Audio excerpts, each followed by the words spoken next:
উপাত্তগুলো এখানে বিচ্ছিন্ন উপাত্তগুলো আমরা প্রথমে লিখে নিলাম। উপাত্তগুলোকে মানের ক্রমানুসারে সাজিয়ে পাই। উপাত্তগুলো যেহেতু মানের ক্রমানুসারে সাজানো নেই, তাই উপাত্তগুলো অবিন্যস্ত উপাত্ত।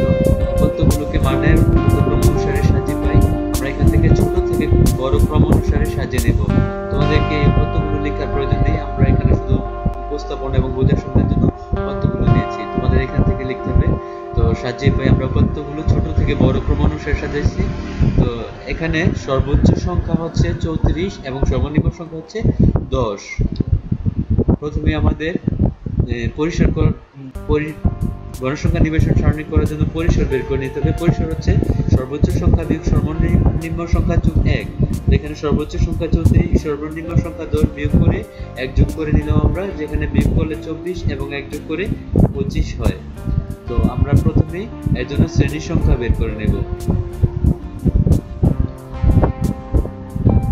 শ্রেণী সংখ্যা পরিসর ভাগ শ্রেণী ব্যবধান। পরিসর, এখানে পরিসর হচ্ছে 25 এবং শ্রেণী ব্যবধান হচ্ছে 5। 25 কে 5 দ্বারা ভাগ করে আমরা 5 পেয়ে গেলাম। তো আমরা এই 5 শ্রেণী ব্যক্তি দিয়ে আমাদের এখন গণসংখ্যা নিবেশন সারণী তৈরি করতে হবে। তো প্রথমে আমরা উপাত্তগুলো এখানে নিয়ে নিচ্ছি তোমাদের গণনার সুবিধার জন্য এবং টালি বের করার জন্য। তো তোমাদের এখানে এটা উঠাতে হবে না, শুধুমাত্র গণসংখ্যা নিবেশন সারণীটুকু লিখতে হবে। শ্রেণী ব্যবধান 5 নিয়ে গণসংখ্যা নিবেশন সারণী। প্রথমেই আমাদের প্রথম কলম হবে শ্রেণীব্যক্তি, দ্বিতীয় কলম অবিচ্ছিন্ন শ্রেণীসীমা, তৃতীয় কলম হচ্ছে টেলি, চতুর্থ কলম গণসংখ্যা। এখানে শ্রেণীব্যক্তিগুলো আমরা 10 থেকে 14, 15 থেকে 19, 20 থেকে 24, 25 থেকে 29, 30 থেকে 34। যেহেতু সবচেয়ে ছোট গণসংখ্যা হচ্ছে 10 এবং সর্বোচ্চ গণসংখ্যা 34 পর্যন্ত সংখ্যাগুলো এখানে থাকতে হবে। তো আমাদের প্রথমে অবিচ্ছিন্ন শ্রেণীসীমা বের করতে হবে। অবিচ্ছিন্ন শ্রেণীসীমা বের করার জন্য 10 থেকে 0.5 বিয়োগ করে নিব এবং 14 এর সাথে 0.5 যোগ করে নিব। তো 10 থেকে 0.5 বাদ দিলে হয় 9.5 এবং 14 এর সাথে যোগ করলে হয় 14.5। একইভাবে 15 থেকে 0.5 বাদ দিলে হয় 14.5 এবং 19 এর সাথে 0.5 যোগ করলে 19.5। এভাবে করে বাকি শ্রেণী ব্যক্তিগুলোর জন্য অবিচ্ছিন্ন শ্রেণীর সংখ্যা আমরা বের করে নেব। তো এবার চলো আমরা টালি বের করি। প্রথমে 20 সংখ্যাটির জন্য 20 সংখ্যাটি 20 থেকে 24 এর ভিতরে আছে, তাই এখানে একটি টালি হবে।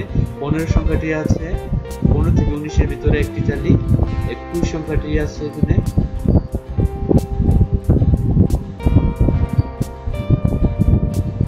তো পরবর্তী সংখ্যাগুলো আমরা এখান থেকে যেভাবে টালি বের করব, তাই এখানে টালির সংখ্যাগুলো আমরা বসিয়ে দিচ্ছি। 31, 29,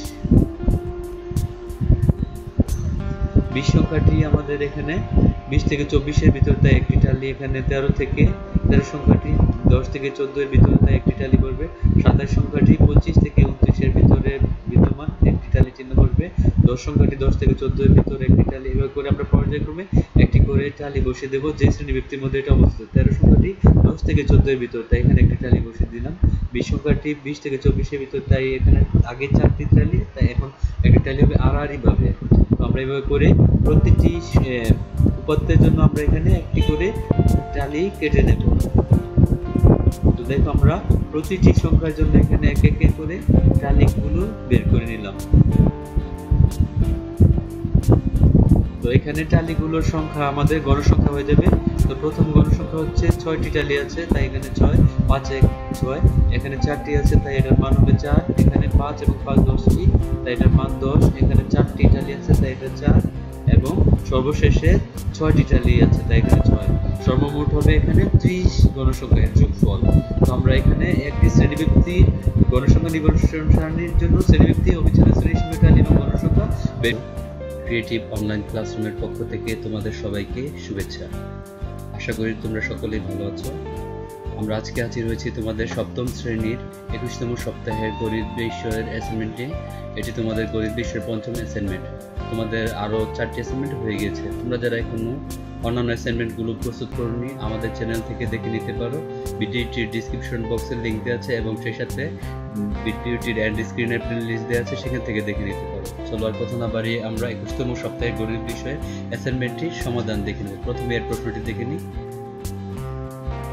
অ্যাসাইনমেন্ট বা নির্ধারিত কাজ 5, যেখানে গণসংখ্যা সারণী শ্রেণী ব্যবধানের মাধ্যমে অবিন্যস্ত উপাত্তের বিকাশ, বিন্যস্ত আকার প্রকাশ, আয়তলেখা অঙ্কন, আয়তলেখা হতে প্রচুরক নির্ণয়, আয়তলেখা হতে উপাত্ত সম্পর্কে ধারণা, বিষয় সম্পর্কিত পাঠ্যসূচিতে অন্তর্ভুক্ত বিষয়। এখানে নির্ধারিত কাজ হচ্ছে মাহি 7ম শ্রেণীর শিক্ষার্থী।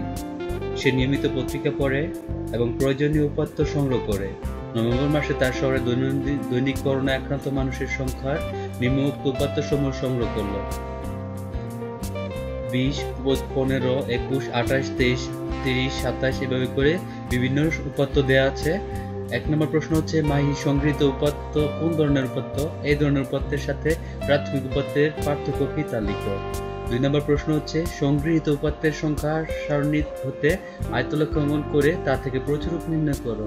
তো এই দুটি প্রশ্নের সমাধান করার জন্য আমাদের নির্দেশনা হচ্ছে উপাত্তের উৎসসমূহ পর্যালোচনা করে পার্থক্য নির্ধারণ করতে হবে, উপাত্তের পরিসর ও শ্রেণীর সংখ্যা বের করে সারণী তৈরি করবে, পরিসর ও শ্রেণীর সংখ্যা বের করে সারণী তৈরি করবে এবং সারণী হতে আয়তলেখা অঙ্কন করে প্রচুরক নির্ণয় করবে।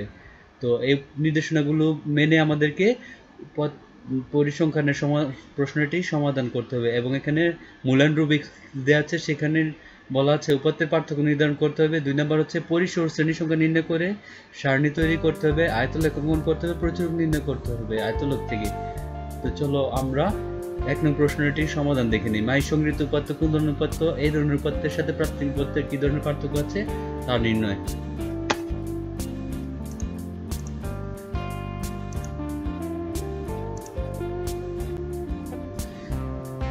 প্রিয় শিক্ষার্থীরা 1 নং প্রশ্নের সমাধান দেখে নেব আমরা। মাহি সংগৃহীত উপাত্তগুলো মাধ্যমিক বা পরোক্ষ উপাত্ত।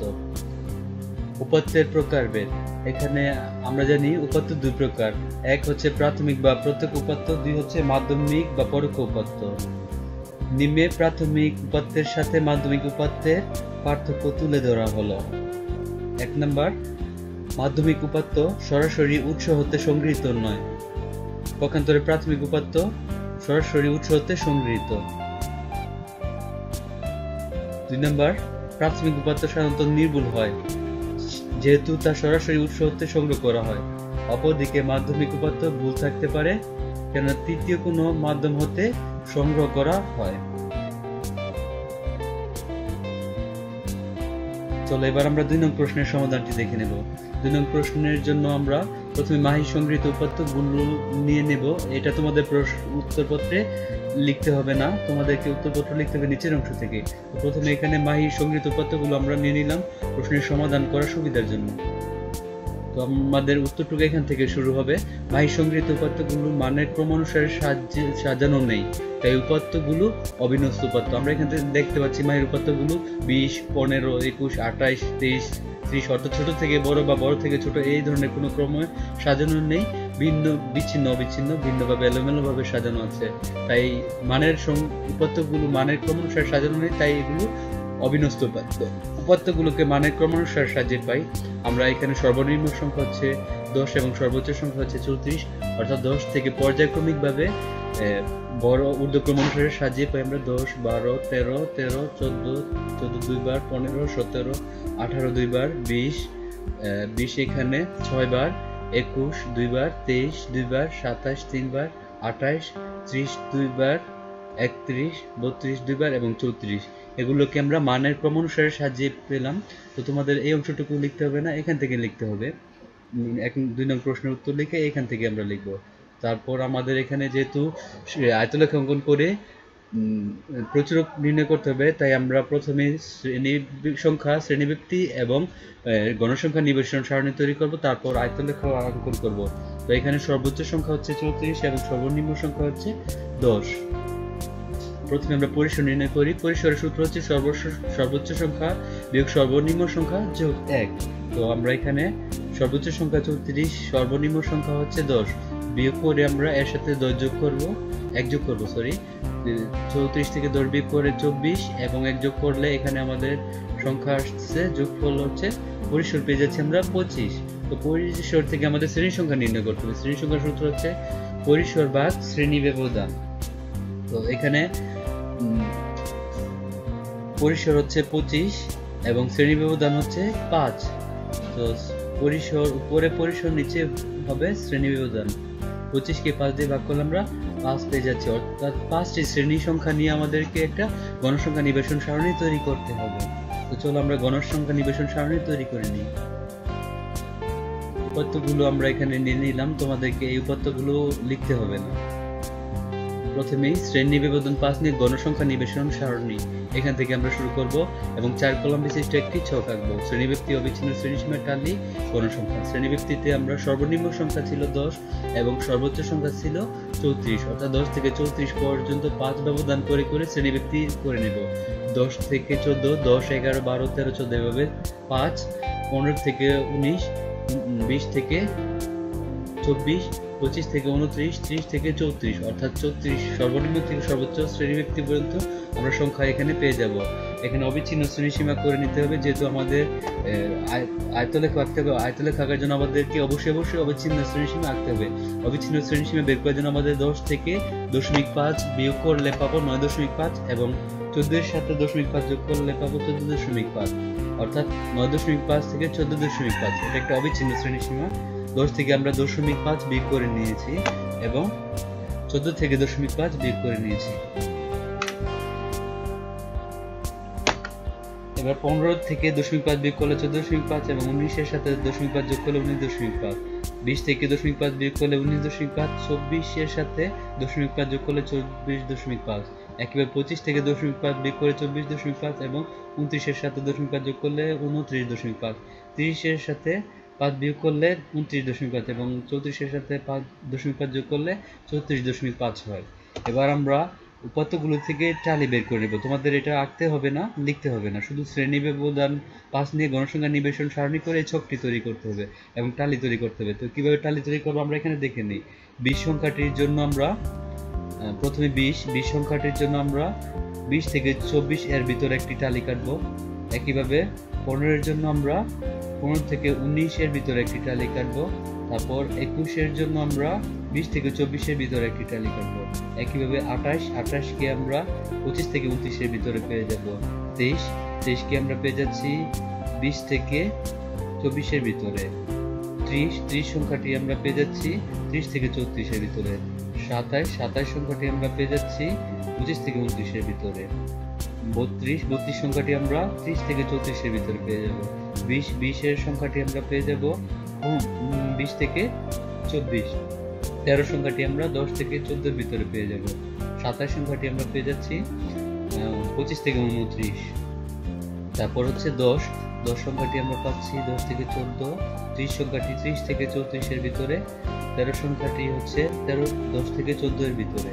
20 সংখ্যাটি হচ্ছে 20 থেকে 24, যেহেতু 4টি দাগ হয়েছে তাই আড়াআড়িভাবে আরেকটি দাগ নিয়ে নেব।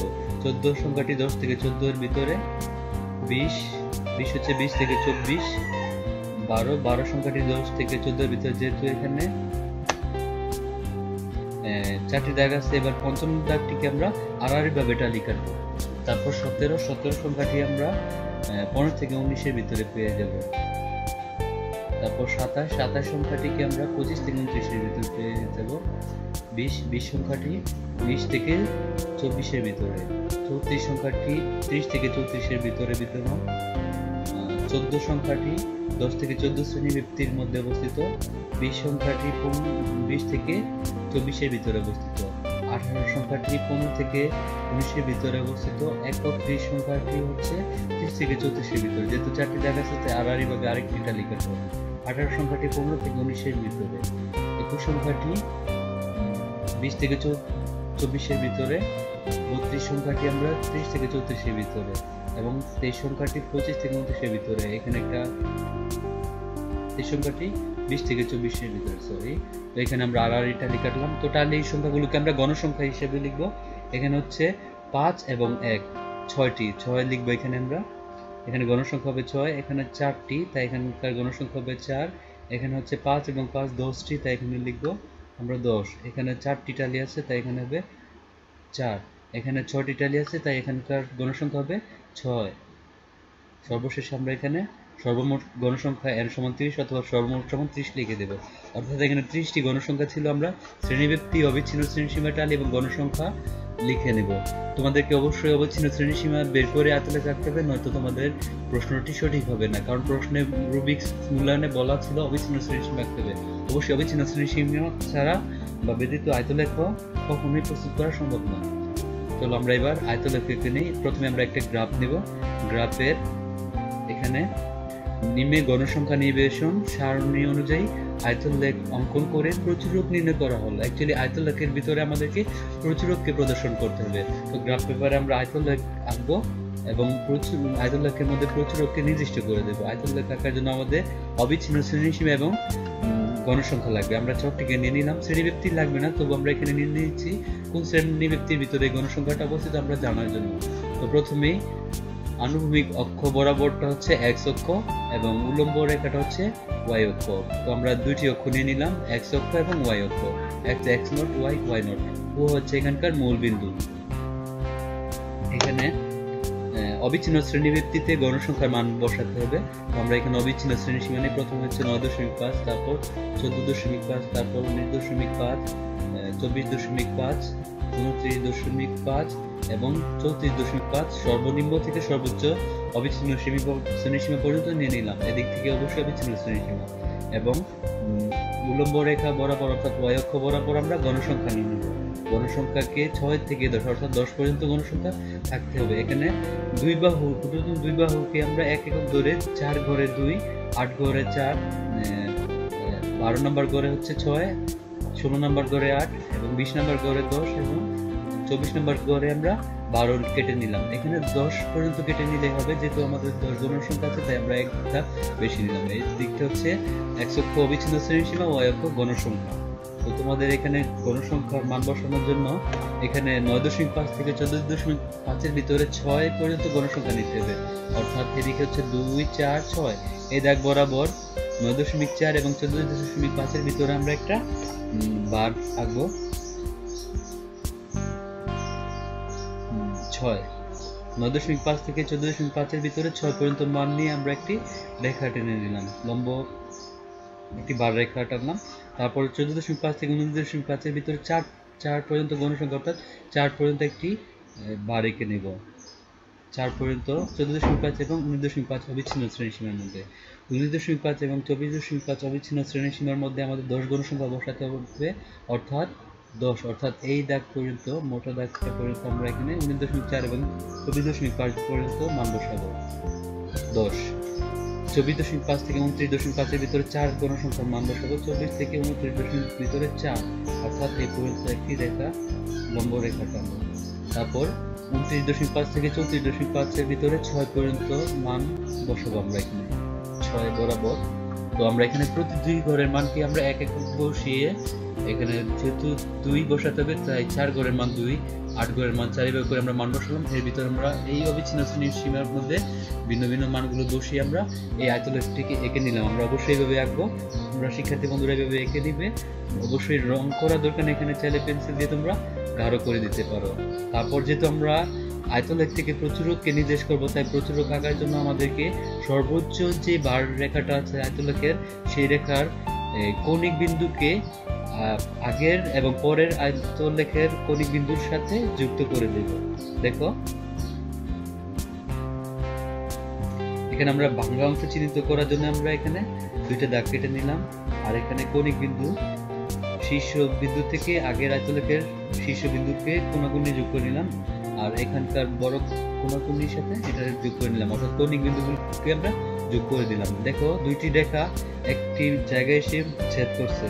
এই ছেদ বিন্দুটাই হচ্ছে, ছেদ বিন্দু থেকে আমরা x অক্ষ বরাবর একটি লম্ব রেখা টেনে দেব। এই লম্ব রেখাটি x অক্ষের উপর 22 সংখ্যাটিকে নির্দেশ করে, অর্থাৎ 22 হচ্ছে আমাদের এই আয়তলেখের মধ্যে নির্ধারিত প্রচুরক। অর্থাৎ এই আয়তলেখকে অবশ্যই কৌণিক বিন্দুকে যুক্ত করে দেবে এবং কৌণিক বিন্দু যুক্ত যে বিন্দুতে ছেদ করে ওখান থেকে x অক্ষ বরাবর একটি রেখা টেনে দেবে। x অক্ষ এই অবিচ্ছিন্ন শ্রেণীসীমাতে যে মানকে নির্দেশ করে সেটা হচ্ছে তোমাদের আয়তলেখের মধ্যে নির্ধারিত প্রচুরক, অর্থাৎ 22 হচ্ছে আমাদের নির্ধারিত প্রচুরক।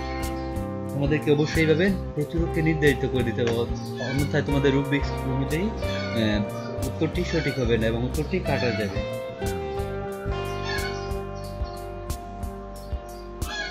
এরপর তোমাদেরকে অবশ্যই বর্ণনা দিতে হবে এখন ছক কাগজের এক অক্ষ বরাবর ক্ষুদ্রতম বর্গের প্রতি বাহু দৈর্ঘ্যকে এক একক ধরে এখানে একার হবে একক ধরে অবিচ্ছিন্ন শ্রেণীসীমা এবং y অক্ষ বরাবর ক্ষুদ্র প্রতি দুই বাহুর দৈর্ঘ্যকে একক ধরে অর্থাৎ x অক্ষে এক একক এক ঘরকে এক একক এবং y অক্ষে দুই ঘরকে এক একক ধরে আমরা গণসংখ্যা বসিয়ে আয়তলেখ অঙ্কন করা হয়েছে। মূলবিন্দু থেকে 9.5 পর্যন্ত ঘরগুলো আছে বোঝাতে সেখানে ভাঙ্গা চিহ্ন অর্থাৎ এখানে ব্রেক চিহ্ন ব্যবহার করা হয়েছে। আয়তলেখ হতে দেখা যায় যে সর্বাধিক গণসংখ্যা 19.5 হতে 24.5 শ্রেণীতে অবস্থিত। আমরা আগে চিত্রতে লক্ষ্য করেছি 19.5 থেকে 24.5 শ্রেণীতে সর্বাধিক গণসংখ্যা অর্থাৎ সর্বোচ্চ বারটি অবস্থিত ছিল। প্রচুরক নির্ণয়ের জন্য আয়তলেখের উপরিভাগের কৌণিক বিন্দু থেকে দুটি আড়াআড়ি রেখাংশ আগের ও পরের আয়তের উপরিভাগের কৌণিক বিন্দুর সাথে সংযোগ করা হয়েছে। এদের ছেদ বিন্দু থেকে x অক্ষ বরাবর যে লম্ব টানা হয়েছে তা x অক্ষকে 22 বিন্দুতে ছেদ করে। সুতরাং নির্ণয় প্রচুরক হলো 22 অর্থাৎ আয়তলেখ অনুযায়ী প্রশ্নটির সমাধান হবে 22 প্রচুরক 22।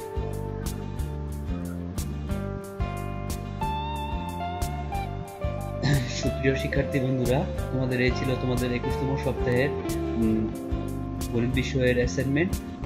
ভিডিওটি ভালো লাগলে অবশ্যই তোমাদের বন্ধুদের কাছে শেয়ার করে দিবে যেন তারা এই ভিডিওটি দেখে তাদের সমাধানগুলো প্রস্তুত করতে পারে।